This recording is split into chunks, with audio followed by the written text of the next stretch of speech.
Bapak, Ibu, dan Saudara sekalian, firman Tuhan hari ini akan kita renungkan dari Matius 24 ayat 42.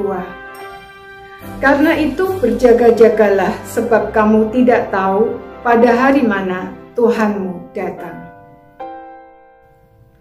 Saudara-saudara sekalian, banyak orang ingin tahu dengan pasti kapan Tuhan Yesus datang kembali dan menghabiskan waktunya untuk menyelidiki hal tersebut, atau menjadi sangat tertarik dengan tema-tema tentang akhir zaman, apalagi kalau ada orang yang mengaku-ngaku sebagai hamba Tuhan yang tahu dengan tepat tanggal dan harinya. Padahal Tuhan Yesus berkata bahwa para malaikat, bahkan Dia sendiri pun tidak tahu, hanya Bapa yang tahu. Tentu saja bukan berarti Tuhan Yesus tidak maha tahu, tetapi Dia mengatakan hal tersebut dalam rangka mengosongkan dirinya sebagai manusia. Tentu lebih mudah bagi kita kalau kita tahu kapan tepatnya Tuhan Yesus datang kembali sehingga kita bisa bersiap-siap. Tetapi pikiran semacam itu menunjukkan bahwa sesungguhnya kita masih suka menikmati dosa. Dan bahwa kita hanya mau hidup benar karena kita takut dihukum. Sikap seperti itu sama dengan sikap seorang pengendara mobil di jalan raya yang mau taat kepada peraturan lalu lintas kalau ada polisi. Atau sikap murid-murid di kelas yang hanya tertib jika ada guru yang mengawasi. Atau sikap karyawan yang hanya bekerja dengan baik kalau diawasi. Ketaatan seperti itu adalah ketaatan seorang yang bermental budak. Mental budak tidak cocok bagi warga kerajaan Allah, sebab Tuhan telah menebus kita dengan darahnya agar kita menjadi anak-anak Allah. Oleh sebab itu, Dia ingin kita taat kepadanya sebagai seorang anak, bukan sebagai budak. Seorang anak memiliki relasi kasih dengan bapaknya, maka ketaatannya adalah ketaatan karena kasih.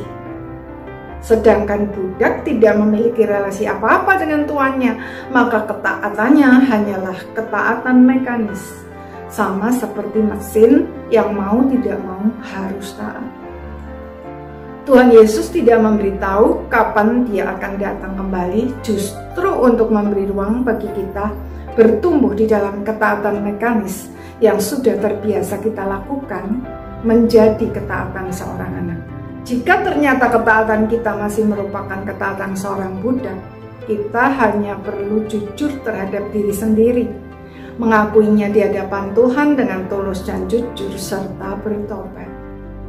Kita memang tidak mungkin mengasihi Tuhan dengan upaya kita sendiri, tetapi dengan mengakui kondisi kita yang sesungguhnya dengan tulus dan jujur, kita akan mengalami kasih dan pengampunannya yang luar biasa.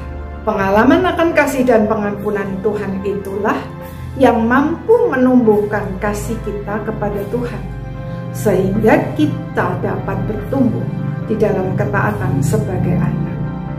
Itulah makna berjaga-jaga. Jadi berjaga-jaga bukan dengan tegang menjaga diri agar jangan sampai jatuh karena takut dihukum, melainkan bertumbuh di dalam relasi pribadi yang penuh kasih dengan Tuhan. Orang yang mengasihi Tuhan pasti akan melakukan hal-hal yang membuat dia senang, bukan?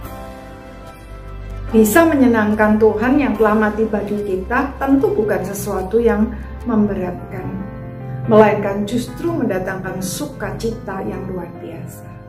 Ketaatan kita adalah ketaatan hamba atau ketaatan anak, bisa dilihat dari sikap hati kita ketika kita melakukannya.